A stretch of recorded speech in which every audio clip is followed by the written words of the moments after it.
Ladies and gentlemen, I am Yusril, the game is World of Warships. Welcome to Shipstream. It is the 3rd of July 2017. Today's edition is going to be a very simple one. Help me learn to carrier because oh my god, last night involved many embarrassing defeats in carriers. I had one good game at lunchtime, and that may well end up as a replay if the client will behave itself. But no, today's video, yeah, how do I carrier? This is your opportunity, ladies and gentlemen, to pull my client and my game apart, tell me what I'm doing wrong, tell me how I can improve it, or just point and laugh at the idiot noob with more money than sense. Let's just get on with it, shall we? Battle. We'll start with Kaga, the Tier 7 air-to-ground monster. 4 aircraft carriers in the queue. Now only 2 aircraft carriers in the queue. Good, so that'll probably be a one-on-one. Of course, one-on-one at Tier 7 frequently means the dreaded Saipan. And that's where I'm having a lot of my problems, because, well, Kaga versus Saipan. 2 4-ship tier 9 squadrons that can break out of a lock versus 2 5-ship... Oh, good, it's Kaga on Kaga. Right, the mirror match. This is surprisingly rare in my experience. Got some German battleships to bully, a couple of destroyers, 1 Cleveland, so that is going to be a whole bundle of nope until I'm sure his defensive fire's gone. Could maybe bully the Mademoiselle, but again, Gallisonier, I believe, has defensive fire. The other thing, of course, is just keeping that mental track of which cruisers have probably popped their DF and which cruisers definitely haven't, like that Fiji. Fiji, of course, doesn't have defensive fire, doesn't have a dual-purpose main battery, but does have a rather nasty self-defense suite. So, standard drill, put Fighter Squadron 1 and 2 up. That's groups 2 and 3 designated. Mark groups 4 and 5, put them out onto the flank, and put group 6 backing up. So, in theory, what will happen is that the fighters will launch first, they will go out into centre ground, get the enemy Kaga's attention, and then hopefully distract him while the torpedo bombers go on a nice little jaunt round, find the enemy Kaga, and blow it out of the water. Of course, that plan can fall apart rather rapidly. Aircraft have got a detection radius of 8 kilometers now, so if they get detected, say around about west of point A, I'll just have to swing them in hard and hope for the best. And we've already seen some early salvos coming across point B at the moment, so there's going to be a battleship lurking on the approach to point A. We'll just send group 2 over there, let them have a quick look, run group 3 along the southern flank of the island between B and C, see where that takes them, and there's our first enemy fighter squadron. So detour them away, just bait him in, do this nice and gentle, and then just deliberately overcommit, lock in group 2 into the dogfight, and they're not going for it. Interesting. Fine, now are you going to overcommit on me or not? You're playing defensively as well, aren't you? Okay, my friend, right. Let's see where this goes. Start by leading with a strafe from that group. Bring group 3 up as backstop, and strafe. 1, 2, 3, got him. Okay, so group 2 are now committed, bringing group 3. Lock group 3 in for the strafe as well. He's committed both to the dogfight. 3, 2, 1, bug group 2 out of there, keep group 5 on standby. Group 3, and that is a nice little lock and strafe, leaving me in a good position to bring group 2 across to start bullying some bombers. Speaking of which, group 3, tail back, switch, and lock. There we are. Come on. 1. And then overshoot the strafe. That was actually rather stupid of me. Bring in groups 4 and 5 to start bullying the Fiji. Group 2 is locked on. Put group 3 on the second wave of torpedo bombers because, hey, it's a Kaga. Those torpedo bombers are going to be the big problem. While they're doing that, we'll lock on to the Fiji, bring group 6 into a position for a bombing run. Group 4 can set up. And yoink. Now let's see which way you'll go. Which way are you going to break, my friend? I think you're going to go go back. Forwards, forwards, forwards. There we are. There we are. Set it up, set it up, set it up. Come on. He's going to get across there, but I might get a couple of hits. That was very nicely done by him, but he's going to eat at least one torpedo. Boom. And we didn't get the flood, which is annoying. Bring in group 6. Put groups 2 and 3 in for rearm. Bring group 6 up, and then be aware that I've actually taken too long about it. His fighters are back. So we're in a good position, however, to just bully there. Right, they'll loop back. They should come over, hit the Fiji. Boom! There we go. Probably going to lose Group 6. In fact, I am going to lose Group 6, so we're going to back them away, have them decoy the enemy fighter wings off a bit further. Okay, now that dreadful, dreadful pause. Every group has got to rearm, and I've lost half my dive bombers, so time to start moving. Also, there's a rather nasty gap here. Now, as far as position goes, I could hide behind the battle group lining up on point A, but if I do that, then yeah, that's predictable. Just lock into a circle for the moment. Can always break if I have to. Group 2 is back in the game. Get them up and escorting the main battle line at the Bayern. Stack groups 4 and 5, and in fact group 6, but something's going to be sneaking around here. And the enemy fighters, well, we know where they are, don't we? Right.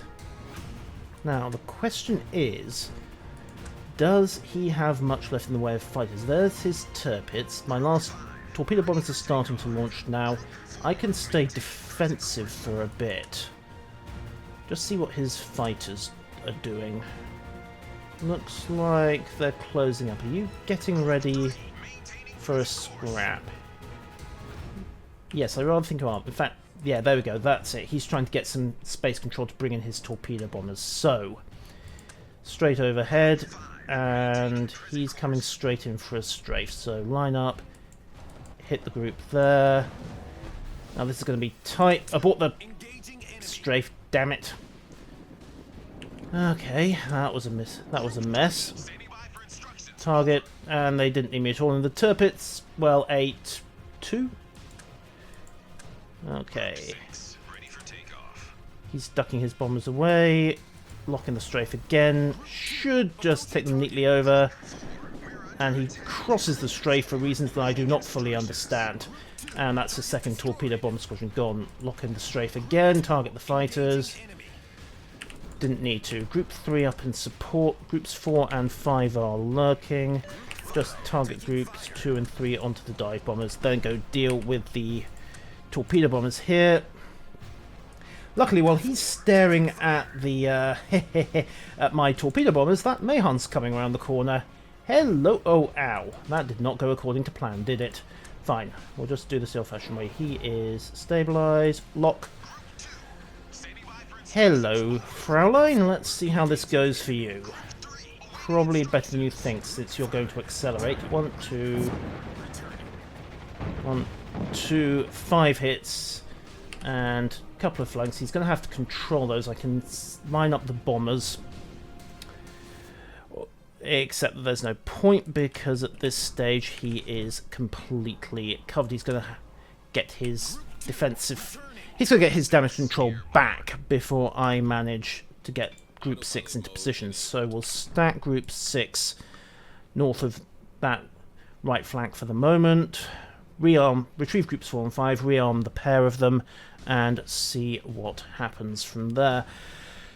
Okay... Thinky, right. Wow, yeah, this guy really is new. He's only got 4 squadrons in his fighters, which means that my guess is I've got about as easy a matchup as I could hope for, and he's seen the strafe coming, he's backed off. Pull away, he doesn't want to get into a scrap like that anyway. Challenge again, yeah, there's the back off. He's not in the mood, as he can't get too distracted with this stance, of course. Group 2's rearming. Dive bombers are coming in again. Now, he's going to get aggressive with his fighters just before that happens. So, what I'm going to do is get aggressive myself. Use the strafe, blitz past them. Commit. And where did his dive bombs go? Not that it matters, because I can win the dogfight before his second group engages. Probably. There's the bomber wave. There we go, got them. Fighter wing gone, and target to strafe. That should get the dive bombs at the very least. Maybe bag the torpedo bombers as well. 1, 2, 3. Right. Pull them back. Group 2 up. Let's see. I need to see which way he's going to go. Looks like he's going for the Armagi. And strafe there is probably a mistake. It was a mistake, just settled for disrupting the second unit. Come on, lock, thank you. Should have just gone for the dogfight there. He's, as a consequence, managed to get a nice little cross drop into play, but fine. Relaunch groups 4 and 5, and bring group 6 up to the ready line as well. In fact, bring them in behind the enemy. RTB group 3, relaunch group 2 to cover the A-wing. Although, if I'm doing my count right, he's out of dive bombers, he's severely low on fighters, and should be pretty... well, he's not going to be low on torpedo bombers, but he's going to be lower than me. I've still got most of my units. Unfortunately, we've got this cluster of battleships to deal with. So, that's probably going to be what makes or breaks. Let's pull the Kaga down through point A, keep moving. We've also got that Akatsuki chasing us. Now, in fact, I'm going to have to prioritize the Akatsuki because as good as those battleships are, they can't really handle a Japanese... oh no, maybe they can handle a Japanese... especially one that's determined to fire its guns. Excuse me. You're going to turn starboard. That's going to give you a torpedo. Look, oh, apparently they can handle a underage boat. My apologies to the Japanese... to the captains of the Armagi and the Bayern, both of whom I grossly underestimated. Right, now for the fun bit. The Galissoniere is going to go down. That's not a problem anymore. Group 2 across, move up, cover the Mayhan. Okay, gonna have to just risk it into the Valley of Death. Well, not so much Valley of Death. Yeah, that's a good description saying. Just keep adjusting and fine-tuning. There we go. Committing to the launch. That New Mexico will hopefully die. Come on. 1, 2, 3, 4, 5. Couple of floods. Not bad. Bring in group 6 from behind. Now that I've got a target, unfortunately, in order to get to that target, I'm going to have to fly right through a significant wodge of their fighter cover. Group 3 in the air, Group 6 attention. Okay, he's controlled the flooding. Blitz over. Don't need to be too careful about this. Commit, commit, commit. Oh.